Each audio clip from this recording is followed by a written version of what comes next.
안녕하세요, 부동산 히어로입니다. 이번 영상은 대선 이후의 집값 어떻게 될까? 진짜 딱 이렇게 된다 라는 제목으로 영상을 마련해봤습니다.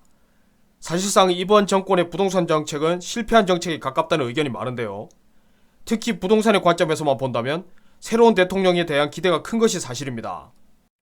이번 영상에서는 현재 아파트 가격을 역대급으로 폭등하게 한 원인이 무엇인지, 그리고 만약 새로운 정권이 시작되면 이런 기조는 바뀔 가능성이 있는지, 차기 유력 대선 후보들의 부동산 공약을 중심으로 대선 이후의 부동산 시장 분위기를 진단해 보도록 하겠습니다. 관심 있는 분들은 끝까지 보시고 실질적인 도움 될 수 있기를 바랍니다.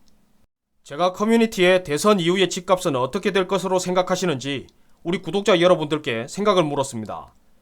설문을 시작한 지 14시간 만에 총 371명의 구독자께서 소신있게 생각을 나눠주셨고요.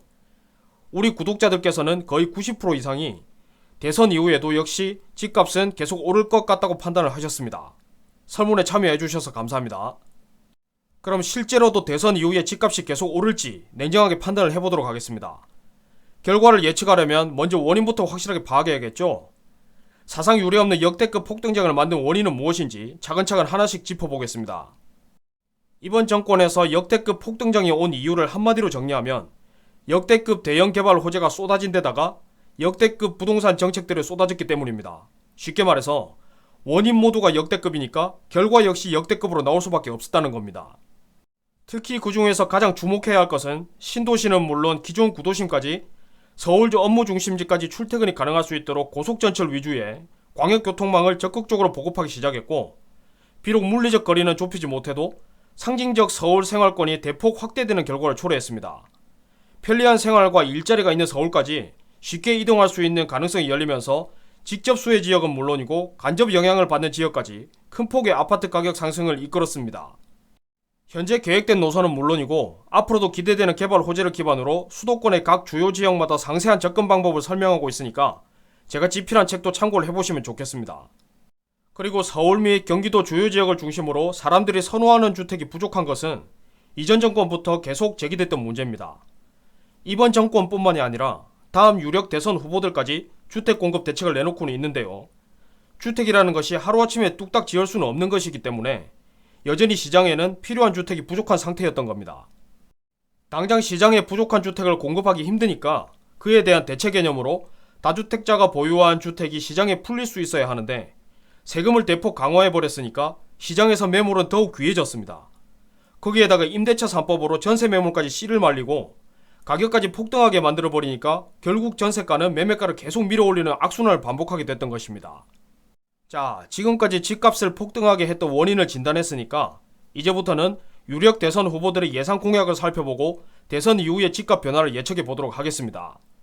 물론 세부 공약에선 차이가 있지만 큰 틀에서 정리를 해보겠습니다. 먼저 여당 후보들 공약부터 살펴보죠. 지금까지 공개적으로 제시한 공약을 요약해보면 대규모 주택 공급에 대한 필요성은 어필하면서 특히 공공주택을 대거 새로 공급하는 것에 초점을 맞추고 있습니다. 눈에 띄는 점은 비필수 부동산에 대해서 세금을 더욱 강화하겠다는 것인데요. 실거주 1주택에 대해서는 혜택을 더 주겠지만 비주거 투기용 주택에 대해서는 세금을 더욱 강화하겠다는 것입니다. 그리고 토지의 공개념화라는 것을 적용하기로 했는데 모든 부동산은 땅 위에 서 있고 땅의 가치가 올라서 결국 부동산의 가치가 오릅니다. 결국 땅에서 얻은 이익을 세금으로 더 걷어서 전 국민에게 일정한 기준에 따라 나눠주겠다는 취지로 보입니다. 야당 후보들 역시 대규모 주택 공급이 필요하다는 것은 인정하지만 공급 방식에서 신도시나 신규 택지를 조성하기보다는 기존 도심의 용적률을 대폭 완화해서 더욱 높은 건물을 짓고 더 많은 주택을 공급하겠다는 계획이라는 점에서 여당 후보들과 차이가 있습니다. 고밀도 개발이 되려면 당장 생각해 볼 수 있는 것은 도심에 집중되어 있는 초과이익 환수제나 분양가 상한제 같은 재건축 사업성을 저해하는 정책을 대폭 폐지할 것을 조심스럽게 예상할 수 있는데 토지 공개념으로 오히려 더 초과이익을 환수할 가능성이 높은 여당과 역시 반대되는 공약이라고 볼 수 있습니다. 그리고 주택시장이 안정화될 때까지 조건부로 1가구에서 2주택 이상을 소유하지 못하도록 제한할 가능성이 있는 것은 비필수 부동산에 대한 세금을 강화하고자 한 여당 후보들처럼 실소유자를 보호하고자 한 정책이라고 판단이 됩니다. 참고로 보유세 중심의 전반적인 세금 정책 완화 의지를 보인 것은 주의 깊게 봐야 할 공약으로 보입니다. 물론 세부적으로는 각 후보들끼리는 물론이고 여당과 야당 사이에도 공약의 차이가 있습니다. 그러나 방식만 완전히 다를 뿐이지 큰 틀에서는 모든 후보가 대규모 주택 공급의 필요성을 가장 중요하게 생각하고 있고, 투기 소유는 철저하게 차단하되 실소유자는 오히려 더 보호해야 할 필요가 있다는 점에서 어느 후보가 당선되더라도 비슷한 방향으로 부동산 정책을 펼칠 것으로 예상이 됩니다.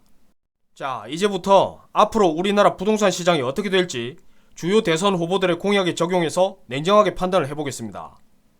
먼저 서울 및 수도권을 중심으로 크게 집값을 상승하게 했던 주된 원인 중 하나인 광역고속철도 개발 계획은 대선 이후에 어떻게 될까요? 자, 보세요. 이미 착공을 했거나 한참 공사가 진행 중인 노선은 물론이고, 비록 눈에 보이는 진행 상황이 없더라도 사업성을 검토하거나 계획을 변경하려면 엄청난 시간과 재정, 그리고 후유증이 따르게 될 겁니다. 한마디로 현재 계획된 개발 계획은 중단되거나 취소되면 국가적으로 막대한 손실이 아닐 수 없기 때문에 광역고속철도 개발 계획은 대선 주자들의 공약과 상관없이 앞으로도 꾸준히 진행될 것이고, 직접 혹은 간접적으로 수혜지역 주변 집값이 오르는데 큰 영향을 줄 겁니다. 주택 공급 부족도 마찬가지죠. 사람들이 선호하는 지역에 집이 부족하다는 것을 잘 알고 이 문제를 해결하고자 각 후보들도 자신만의 소신 있는 주택 공급 공약을 내세우고 있지만, 지금 계획된 주택으로 입주하려면 아무리 빨라도 다음 정권 말기는 되어야 가능할 겁니다. 따라서 여전히 집은 부족할 것이고, 집을 찾는 수요에 비해서 공급이 부족하니까 여전히 집값은 계속 오를 가능성이 높은 것입니다. 세금 완화 정책에 대해서는 여당과 야당이 극명히 갈리고 있지만, 결국 세금 완화에 부정적인 후보가 당선이 되더라도 실제 계획된 주택이 공급되기 전까지는 마땅한 대안이 없고, 이대로 가다가는 실소유자도 큰 타격을 받게 됩니다. 이런 현실을 본다면 시장의 주택을 단기간에 공급할 방법은 역시 다주택자가 쥐고 있는 제2, 제3의 주택이 시장으로 나와야 됩니다. 일시적인 양도세 완화 정책으로 실제 계획했던 주택으로 입주하기 전까지 시장을 안정시키는 시도를 할 것으로 봅니다. 전세 매물 실종도 집값을 상승하게 하는 주된 원인이었고, 대선 주자들이 보호하고자 하는 실소유자가 타격을 받고 있는 만큼 임대차 3법을 폐지하거나 완화될 가능성도 있습니다. 그런데 이 법의 가장 큰 문제점은 소급 적용이었죠. 완화 정책이 나온다고 하더라도 법 개정 이후 계약분부터 적용할 가능성이 높고, 역시 이전 임대차 3법의 구속을 받는 매물이 시장에 나오려면 상당한 시간이 필요할 겁니다. 따라서 법이 개정되거나 폐지될 가능성은 있지만, 그렇게 되더라도 단기간에 전세 매물이 시장으로 나오게 하는 데는 시간이 필요할 것으로 보입니다. 결국 정권이 바뀌어도 집값을 오르게 했던 대부분의 원인들은 그대로 시장에 남는다는 뜻인데, 그렇다면 이제부터는 앞으로의 오름폭이 얼마가 될지가 관건이 될 겁니다. 대선 이후에 집값의 상승폭은 얼마나 될까요? 결국 지금까지 역대급 폭등장을 있게 했던 원인 4가지 중에서 광역고속철도 개발 계획과 주택 공급 부족은 여전히 시장을 자극할 겁니다. 그런데 그래도 그나마 다주택자에 대한 세금 완화와 임대차 3법은 개정되거나 폐지될 가능성이 있다는 점에서 이번 정권에 비해서는 다음 정권이 집값을 자극하는 원인은 다소 줄어들 것으로 보입니다. 그래도 집값을 오르게 하는 4가지 원인의 지분이 모두 동일하지는 않을 겁니다. 제 판단으로는 현재 우리나라의 경제 규모와 개발 방향을 볼 때 그래도 집값을 자극하는 가장 큰 원인은 교통개발 호재라고 보면, 비록 산술적으로는 4개 중에 2개가 없어질 것으로 보이지만 가장 강력한 원인이 남아있는 한 집값의 오름폭은 확연히 꺾이지는 않을 것이라는 것이 제 판단입니다. 이번 영상 내용을 한 문장으로 요약하면, 대선 이후에도 집값의 상승세는 유지될 것이나 상승폭은 이전에 비해서 조금은 둔화될 가능성이 높다 정도로 요약할 수 있겠습니다. 현재 우리나라 부동산 시장 상황과 각 후보들의 공약 실현 현실성을 잘 판단하셔서 소중한 한 표를 행사하셨으면 좋겠습니다. 감사합니다.